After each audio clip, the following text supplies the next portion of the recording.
Halo semua, eh, selamat bergabung dan selamat datang di kegiatan tutorial online. Untuk materi hari ini adalah aset keuangan, di mana aset keuangan yang terdiri dari pengertian aset keuangan dan aset berwujud maupun aset digital, hubungan antara aset keuangan dan aset berwujud, dan klaim atas aset keuangan. Yang kedua adalah pasar keuangan yang terdiri dari pengertian pasar keuangan, peran pasar keuangan dalam perekonomian, klasifikasi pasar keuangan, pelaku pasar keuangan, dan pasar keuangan dalam perekonomian global. Yang ketiga adalah sistem keuangan terdiri dari pengertian sistem keuangan, fungsi dan lembaga keuangan dalam sistem keuangan. Setelah mempelajari modul ini, mahasiswa dapat menjelaskan berbagai aset, aset keuangan, pengertian dan fungsi pasar keuangan, pengertian dan fungsi sistem keuangan, metode transfer dana dalam sistem keuangan. Konsep-konsep dasar aset yaitu segala sesuatu yang memiliki nilai artinya dapat kita jual dan mendapatkan uang. Aset terbagi atas aset berwujud, yaitu aset yang nilainya sesuai dengan wujud, misalnya bangunan, mesin yang harganya sesuai dengan ongkos pembuatannya, atau walaupun tanah tidak ada ongkos pembuatannya, namun tanah termasuk aset berwujud. Aset tidak berwujud adalah aset yang nilainya tidak sebanding dengan wujud fisiknya, misalnya surat berharga saham yang wujud fisiknya hanya secari kertas, yang ongkos pembuatannya relatif murah, dan tidak sama dengan nilai atau harga jika secari kertas tersebut kita jual. Contoh aset keuangan, yang pertama adalah aset kredit, merupakan instrumen keuangan yang mencerminkan pinjaman yang diberikan kepada pihak lain dengan janji pengembalian beserta bunganya dalam jangka waktu tertentu. Contohnya termasuk kredit perbankan, pinjaman personal, dan kredit usaha lainnya. Yang kedua adalah obligasi, di mana obligasi ini adalah surat utang yang diterbitkan oleh pihak penerbit sebagai bukti bahwa pihak tersebut meminjamkan dana dari pemegang obligasi dan berjanji akan mengembalikan pada waktu jatuh tempo beserta pembayaran kupon atau bunganya secara berkala. Yang ketiga adalah obligasi yang dikeluarkan oleh pemerintah Indonesia, di mana instrumen utang ini yang diterbitkan oleh pemerintah Indonesia seperti surat utang negara, obligasi retail Indonesia, atau saving bond retail yang umumnya dianggap sebagai instrumen investasi yang relatif aman karena dijamin oleh negara. Yang keempat adalah obligasi yang dikeluarkan oleh perusahaan. Obligasi ini dikenal juga sebagai obligasi korporasi, merupakan surat utang yang diterbitkan oleh perusahaan swasta atau BUMN untuk mendapatkan pendanaan. Biasanya menawarkan imbal hasil yang lebih tinggi dibandingkan obligasi pemerintah, namun dengan risiko yang lebih tinggi pula. Yang kelima adalah obligasi syariah atau suku. Obligasi syariah atau suku merupakan obligasi yang diterbitkan berdasarkan prinsip syariah Islam. Berbeda dengan obligasi konvensional, suku tidak mengenal konsep bunga atau riba, tetapi menggunakan skema bagi hasil atau sewa, ya, atau akad syariah lainnya. Yang terakhir adalah saham. Saham merupakan bukti kepemilikan atas suatu perusahaan. Pemegang saham berhak atas sebagian keuntungan perusahaan atau dividen, dan memiliki hak suara dalam keputusan perusahaan sesuai dengan proporsi kepemilikan. Semua aset keuangan ini merupakan instrumen investasi yang dapat diperdagangkan di pasar keuangan Indonesia dengan karakteristik risiko dan potensi keuntungan yang berbeda-beda. Hubungan antara aset keuangan dengan aset berwujud. Salah satu kesamaan penting antara aset berwujud dan aset keuangan adalah adanya potensi arus kas di masa datang bagi pemiliknya. Aset keuangan berhubungan erat dengan aset berwujud.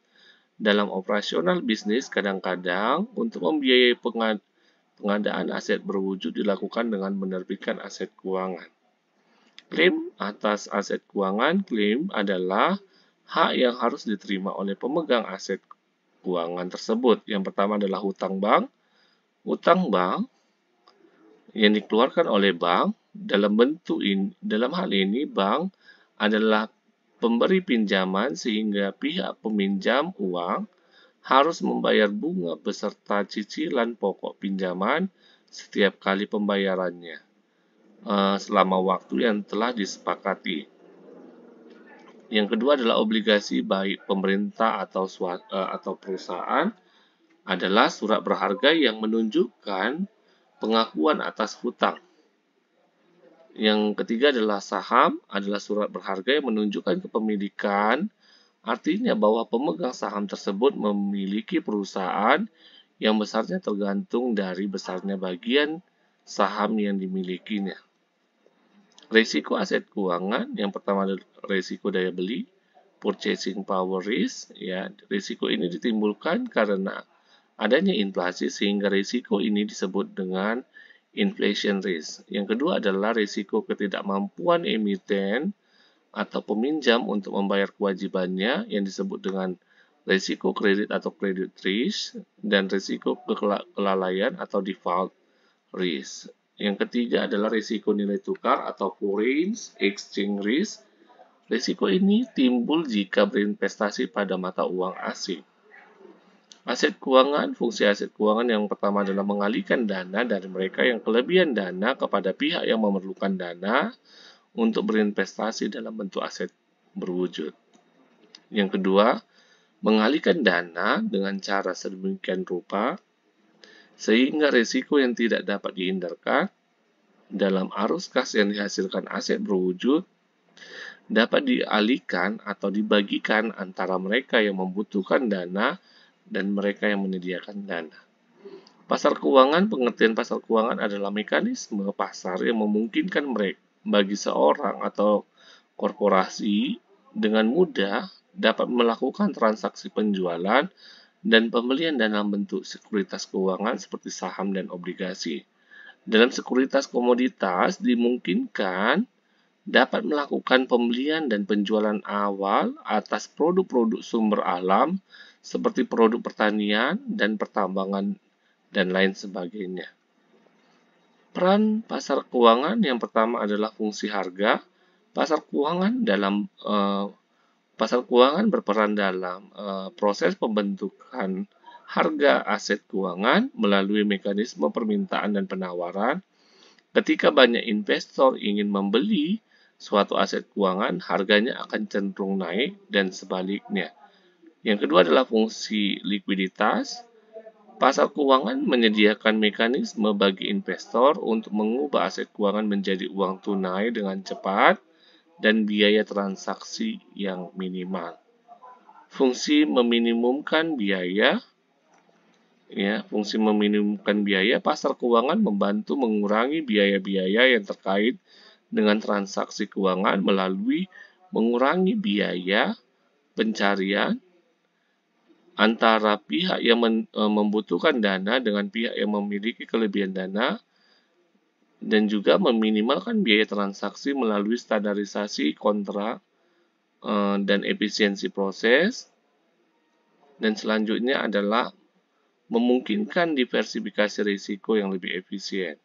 Ketiga fungsi ini saling terkait dan bersama-sama memungkinkan pasar keuangan untuk memfasilitasi alokasi modal yang efisien dalam perekonomian, menghubungkan pihak yang membutuhkan dana dengan pihak yang memiliki kelebihan dana, serta mendukung pertumbuhan ekonomi secara keseluruhan. Klasifikasi pasar keuangan, ada klasifikasi berdasarkan sifat dari klaim, ada dua yaitu pasar utang dan pasar ekuitas. Klasifikasi berdasarkan jatuh tempo klaim, ada pasar uang dan pasar modal. Klasifikasi berdasarkan penerbitan klaim, ada pasar primer dan pasar sekunder. Klasifikasi berdasarkan waktu pengiriman, ada pasar kas dan pasar berjangka. Klasifikasi berdasarkan struktur organisasi, ada pasar lelang, pasar paralel, dan pasar perantara. Pengertian sistem keuangan dapat diartikan sebagai kumpulan institusi, pasar, ketentuan perundangan, peraturan-peraturan, dan teknik-teknik di mana surat berharga diperdagangkan, tingkat bunga ditetapkan, dan jasa-jasa keuangan dihasilkan serta ditawarkan ke seluruh bagian dunia.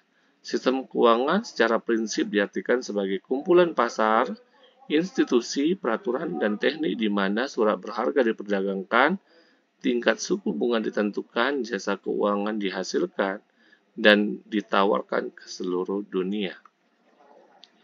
Fungsi pokok sistem keuangan, ada sistem keuangan dalam perekonomian memiliki fungsi pokok, yaitu fungsi tabungan, fungsi penyimpan kekayaan, fungsi likuiditas, fungsi kredit, fungsi pembayaran, fungsi risiko, dan fungsi kebijakan.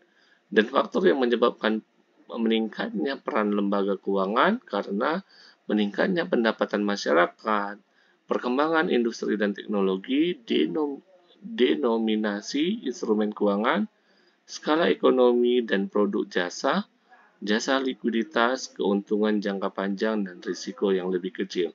Demikian yang dapat saya sampaikan.